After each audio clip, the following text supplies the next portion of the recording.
August 14న ప్రతిపాడులోని MLA Varapula Satyaprabha ఆధ్వర్యంలో ఆమె నివాసం వద్ద నిర్వహించనున్న మెగా జాబ్ మేళా రక్తదాన శిబిరం కార్యక్రమాలను విజయవంతం చేయాలని యువ నాయకుడు అంబటి వల్లభరావు పిలుపునిచ్చారు.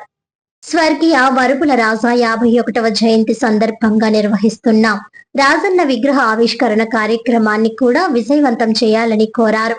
మెగా జాబ్ మేళా రక్తదాన శిబిరం ఏర్పాట్లను అంబటి వల్లభరావు, టీడీపీ నాయకులు సోమరౌతు చంద్రమౌళి, లొండ వెంకటేష్, ముప్పన బోయిన యేసుబాబు, నామాడి వాల్టన్ తదితరులతో కలిసి పర్యవేక్షించారు. ఈ కార్యక్రమాల్లో యువత, పార్టీ నాయకులు, కార్యకర్తలు, అభిమానులు పెద్ద సంఖ్యలో పాల్గొని విజయవంతం చేయాలని ఆయన కోరారు. ప్రతిపాడులో మా ప్రియతమ నాయకురాలు వరపుల సత్యప్రభ రాజా గారి ఇంటి వద్ద జాబ్ మేళా బ్లడ్ బ్యాంకు నిర్వహించబడుతుంది. యువతి యువకులందరూ కూడా ఈ జాబ్ మేళాకి బ్లడ్ బ్యాంకుని కూడా వచ్చి విజయవంతంగా చేయవలసిందిగా కోరుచున్నాం. వరపుల రాజా గారికి 51వ జయంతి సందర్భంగా రేపు అనగా 14వ తారీఖున జాబ్ మేళా విగ్రహావిష్కరణ బ్లడ్ క్యాంపు నిర్వహించబడుతుంది.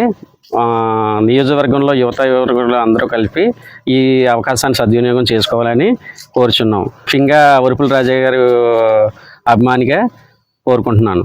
అభిమాన నాయకురాలు వరపుల సత్యప్రభ రాజా గారు రేపు అనగా 14వ తారీఖున ఈ జాబ్ మేళా ఈ బ్లడ్ బ్యాంక్ని యువత యువకులందరూ కూడా వచ్చి జయప్రదం చేయవలసిందిగా కోరుచున్నాం.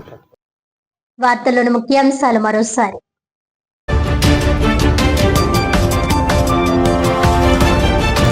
కాకినాడ రూరల్ నియోజకవర్గం అభివృద్ధికి చిత్తశుద్ధితో కూటమి ప్రభుత్వం. తిమ్మాపురం గ్రామంలో పలు అభివృద్ధి పనులకు కూటమి నాయకులతో కలిసి ప్రారంభోత్సవాలు, శంకుస్థాపన చేసిన రూరల్ ఎమ్మెల్యే పంతం నానాజీ.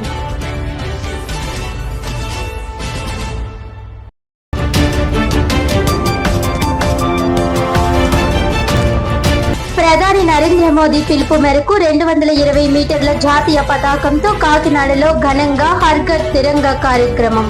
దేశభక్తి, జాతీయ సమైక్యతను పెంపొందించడమే హర్ ఘర్ తిరంగా లక్ష్యమన్న బీజేపీ రాష్ట్ర social media convener Sheikh Sardar Hussain.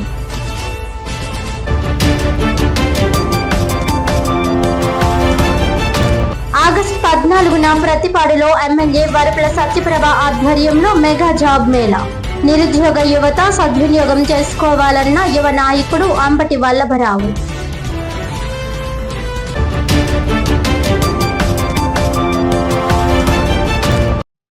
ఈనాటి వార్తలు ఇంతటితో సమాప్తం. తిరిగి వచ్చే బులెటిన్ లో మళ్ళీ కలుద్దాం. అంతవరకు సెలవు. నమస్కారం.